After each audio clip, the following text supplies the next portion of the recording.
Good morning, everyone. Chris here at the toy box. As you can see, I came out here earlier today to wash up the X6 and meet Jay Visuals out here for a photo shoot. He wanted to add to his portfolio, so allowed him to come out here and take some photos of the cars. That's who this thumbnail is from, link in the description. Anyway, I wanted to give you guys a quick tour of the 992 now that I've had about a week with her. Show you around some of the options that I picked out. A few things that I'm not totally crazy for, and things like that. So this is my 2021 Porsche 911 992 Turbo S. It was custom built or designed by me about October-ish 2020. Took 7 months to get in. MSRP, it's in the middle. It's around $239. Pretty expensive, but I mean it's worth it. I traded multiple vehicles in order to afford it. And this has always been a dream car of mine, and I'm very stoked to have it finally. So I'll walk around here with you guys real quick. So the color I selected was GT Silver Metallic. I had a 911 GT3 about 2 years ago, traded for the Taycan. That was the same color, and I was just absolutely loved the contrast between that and some of the black parts on here. So that's what I selected for the Turbo S here. Some of the options that I picked for this one included, starting in the back, I guess. The Sport Exhaust package. This was about a $3,500 package, and it comes with this little bit throatier exhaust. These aren't as loud as like a GT3 RS or GT2 RS, but they have like that, that high quality low rumble sound.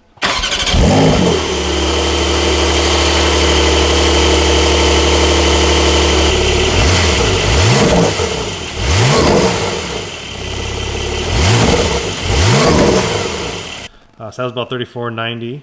I did the rear steering.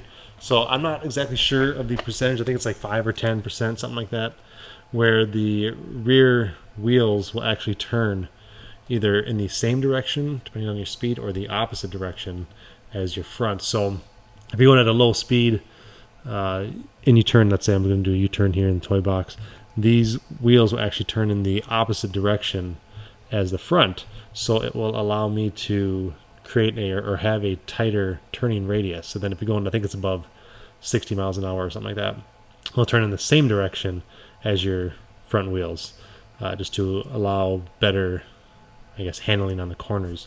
That was about a $300 option, so to me that was kind of a no-brainer. So you're moving around to, this thing's pretty dirty, so excuse it being dirty. So I did the heated steering wheel option on the inside, and it came with them carbon fiber accents. That was a $680 option. Next, this is very important.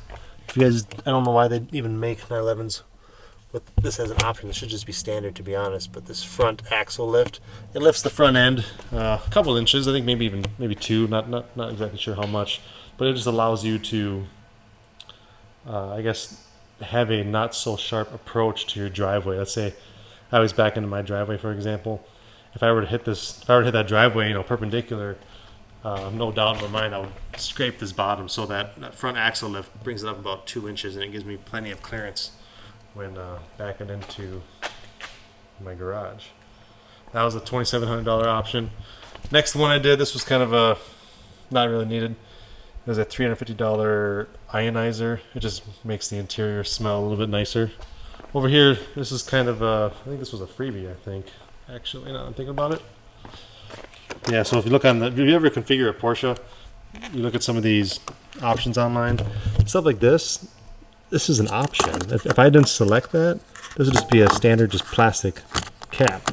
But having this nice aluminum look as a freebie, I don't know why they just don't include that standard, because it's so much nicer than just a standard plastic cap. This, I'm surprised, cost so much money. So you see the yellow calipers here, I wanted to bring the yellow on the inside. So I have like the yellow clock right here, the yellow tachometer, and also the yellow seat belts. This is like a $590. Let me pull up my phone. It's a $550 option to change these from black to yellow. Kind of a gouge there, but you know, it is what it is. I wanted it to match, so it was worth the premium to me. Ventilated front seats. These are going to have holes in them regardless. So I figured I might as well make them ventilated. That was $840. A few options for cosmetic besides the yellow, like the sun visors. And they call this Race Tech. It's basically like an Alcantara. I did those, and I did the seatbelt surround. Someone made a comment on my first video saying, be afraid of these rubbing right here. I can totally see that happening. Once I get more experience with it, specifically the driver's side, I'll have a better answer on that, but hopefully these are designed in a way where that rubbing won't happen and won't eat at the Sport Techs. So those two options was $590 and $540. So that was $1,000 just to add this and this little piece right here. I'm telling you these prices, by the way, just because Porsche, like Ferrari, they get expensive really quick. I went for the Turbo S because it's standard. It comes standard with a lot of the options that are on the turbo. I mean, yeah, I wanted the more, the more performance, the more power. But like the carbon ceramics, for example, I think that's like a $10,000 option on the turbo. It's standard on the Turbo S. So to me, the difference in the MSRP from the turbo to the Turbo S is halfway made up just from those brakes alone. Take the power out of there. Does that make sense? It's just the options that come standard on the Turbo S compared to what are an additional option on the turbo. It just made sense to me to go for the gusto on this one. Okay, next option that I did, I decided to do this carbon fiber illuminated door sill. This was a $1,200 option. Seems a little excessive to me, but sure looks good. The only reason why I did this is because I brought in the carbon fiber on the inside too. So the trim level, or the trim, I guess you can call it. I think this was a standard option actually. Okay, next option on the inside was I went with the higher end Burmester audio.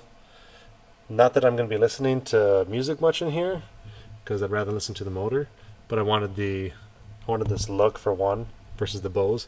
But I wanted the higher quality. I'm real big into audio, like this one sounds pretty dang good.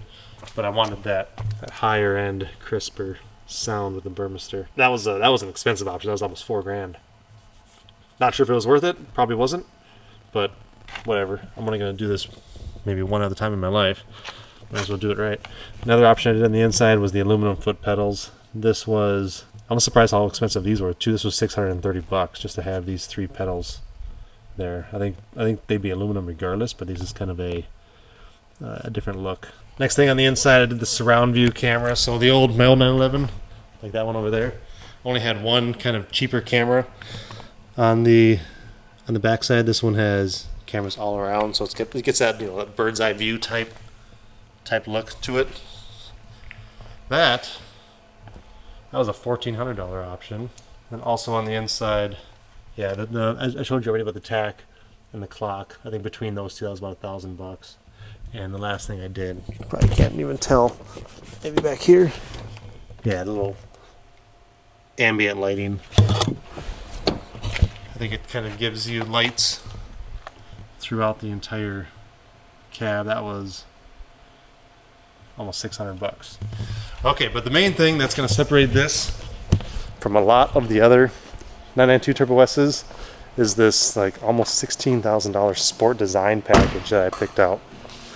And I did that because my old one, the chalk, because I've seen those videos, I had a 991 chalk Turbo S. Everything was chalk. The mirrors, the front, what do you call that? It's not a bumper, like a splitter. There you go, front splitter. The roof, everything was chalk, and it was almost too much. Like, look at my dad's 991. Like, see how the contrast. Even these like side blades, these little intakes here, were chalk. And that was honestly it bugged me more than it should have. But I wanted to go back to that GT3 look with the silver and the black contrasting, and that sport design package or sport package, whatever it's called. It's like $16,000, like I said.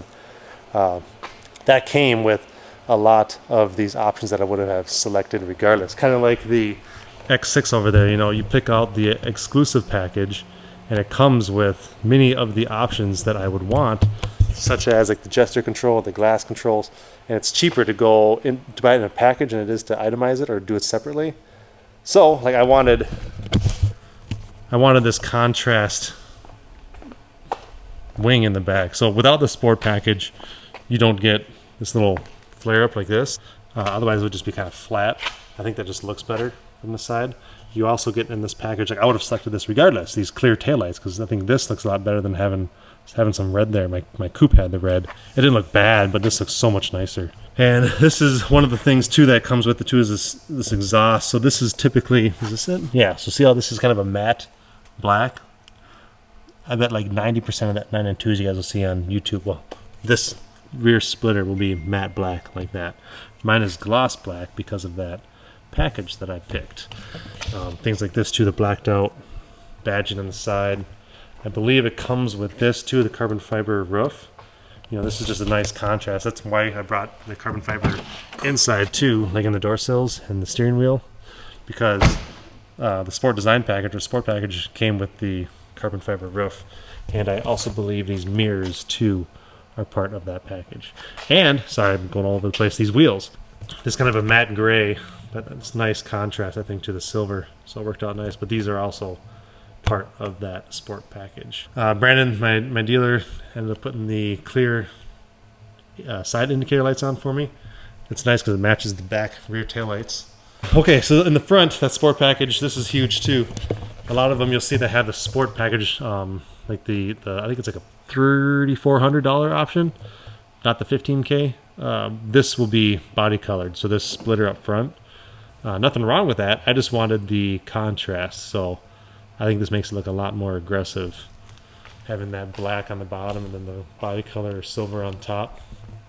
And then lastly, I believe the headlights, the LED matrix, were also part of that sport package. Okay, what else can I tell you about this thing? Okay, so you guys, if you're watching this, I'm sure you already know, but this is a, I think it's a 3.7 liter twin turbo, about 640 horse. It's got massive 6-piston caliper, carbon ceramic brakes in the front, 4-piston in the rear. They made these wider a little bit compared to the 991s. So before you would need to get like an RS car to get that wider rear end, and it's staggered too, so it's wider in the back than it is in the front, which is I think nothing new for Porsche. What do you guys think? This is a pretty nice spec. I put a lot of thought into this because, like I said, this is very expensive and it took a lot of effort to be able to afford, and I had to sacrifice 4 vehicles just to afford the monthly payments. But what do you think? It's such a nice car. It's my dream car for sure. I had a buddy follow me to the toy box on Friday, and I stepped on it a little bit, and I mean the Taycan is really fast. You guys saw that video I posted this last week. This thing is, it feels fast. Maybe it's just because of the sound, maybe because it's not as comfortable as the Taycan, but it's crazy what Porsche has done. Now I want to talk about some things that I'm not too particular of on this thing. It's really nothing on the outside. I think that this, I mean, it's very classic Porsche 911. It's got that slope. I'm wondering when and if they're going to ever change these headlights. I hope they don't. I think Porsches are going more towards the horizontal lights, kind of like the Taycan. But I wouldn't mind seeing them be a little bit more aggressive looking. You know, kind of like, what's a good example here? Well, I mean, even like the Vanquish. See how it just looks like it's mean, like it's squinting at you. I think this having that meaner look would look a little bit nicer. The only thing I can think of that I'm not a big fan of is on the inside. And I'll show you what I'm talking about. So, see, this is my visual. Get that up. It's got very nice sight lines all around. But so this is what I'm seeing, right?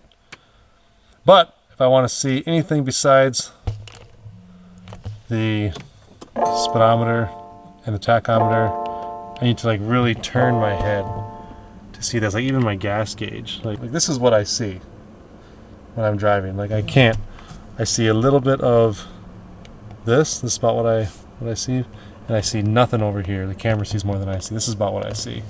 And if I really want to take a look at this gauge, I have to, how can I visualize this? I have to like look around. You know, I have to look around the steering wheel. That's my only like little complaint. It looks great from here, right? Because you guys can see everything. But you bring this back to like my where my eyes are, This is about what I see, what you see on the camera right now.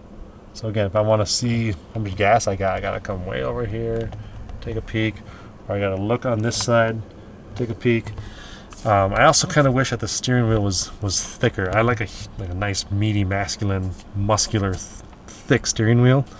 I have pretty big hands. I got those alpha hands. You know what I'm saying? It feels like I'm grabbing something really fragile. I don't mean fragile like it's gonna break. I mean like almost like a classic car. I mean, yeah, it's metered around like what is that, like 10 and 2 spots. But I sometimes I drive like this. Sometimes I drive up here, and it's just those two spots, like all around. It just they could have made this much thicker. I think that's just personal preference. As far as the gauges go, I mean that I don't know what else they could have done. But I mean, literally, this is like my view. This is okay. I'm not in love with it. I was gonna pick the other option, but I think this is the better of the two. This is very responsive. So this is just like the Cayenne. So if I come over here to like navigation, for example, you know, it's pretty responsive. Over to media, over to the main screen. I mean, you can customize this however you want. So I made this as simple as I want. I got like, you know, local radio station, my GPS, and then just my 3 little hot buttons here. So I always turn, you know, the exhaust on, start, stop, off, and I always drive around with the display off. I don't know why. It's just something I've always done. You can configure this, and honestly, probably like 3 dozen different ways. You can change. You can have a medium size. These are small squares. You can have medium sized ones. You can have large ones. You can have all large, all small, whatever you want. And then there's different. I can just show you. There's different books or different pages you can do. So, like, see, this is how mine's set up. If I want, instead of, let me turn this down. Instead of start stop, I can have the spoiler retract, start stop, exhaust. But I have the exhaust up there, so. I just keep it like that. And this one I can change, you know, I can do my lighting, I can do home link, display, voice. I just keep it on the date. Navigation, I can change all these different places that apparently I've been or has been entered into here. Which none of these are true because it's Kansas. Basically, it's very configurable, and also there's a bunch in here that I don't use, like the sound, the apps, the vehicle. Air conditioning, Apple Play. I don't use any of that. I just keep it simple like this because that's what it looks like 95% of the time. It's a very quiet cabin though. I did not do a sunroof. I don't know if this is pulling up on camera or not. I like not to do that because I just don't like the way sunroofs. I mean, I think they affect the integrity. Plus, I don't think I can have the carbon fiber top. But I don't know. I've had bad luck with sunroofs. My Trackhawk creaked. That thing over there creaks. Luckily, the Challenger doesn't have a sunroof, but I'm sure that would creak because it's cheap. I love this car. I'm going to get some more miles on it. It's only got about 100 on it right now. This back light bars, freaking awesome. These LED matrix lights, unbelievably nice. Makes this car look mean. Look at that. Yeah, I love it. Absolutely love it. And these clear, I just turned off on me, but these clear side markers make a big difference too. Otherwise, the whole thing would be amber colored, just like this. So it'd be the only orange thing on there. So they should come. I think they come standard like that in the UK, but not in the US. I kind of wish I had the GT2 or GT3 little fins right here. I just think it's a cool look. But I understand they got to save that for those RS cars. And I like the big intakes back here on the GT cars too that I wish they would have done. It's a little car too, honestly. It's just like driving a damn go-kart. Like the R8, that thing it's bigger than what it is because the whole back end is longer, but these are very small cars, especially compared to like that Challenger behind it. Alright guys, I'm going to conclude this video here. I just wanted to give you guys a quick tour of the newly acquired 992 Turbo S, show you some of the options, show you a little bit about the car. I'm going to get some more time under my belt in here. I can tell already this thing is going to launch like an animal stalking its prey. It's going to probably hurt me to launch it, again, because the little push I gave it on Friday was unreal. Yeah, so hey, before I go, I've been looking at my analytics here online. I don't know if that's going to pull up. There you go. Something like 94% of you guys watching this aren't subscribed. If you like what you see and don't mind supporting the channel, go ahead and subscribe to me. That lets me know that you guys are enjoying the content that I'm putting out. It's springtime here, Minnesota. The roads are still kind of nasty. We have like 2 seasons. It's either winter or it's construction. So I'm trying to like avoid both of them as much as I can, but I mean, it's inevitable. So I am going to get some more videos out here pretty soon. This guy is all set to be launched, so I'm going to pick a nice day and I'll do a launch video of that. I'm going to do a launch video of this here too sometime also. But yeah, if you do like what you see, help me grow the channel, I would appreciate it. All right, guys, well, I'm going to conclude this. As always, I appreciate you watching. Stay tuned for more videos. Thanks.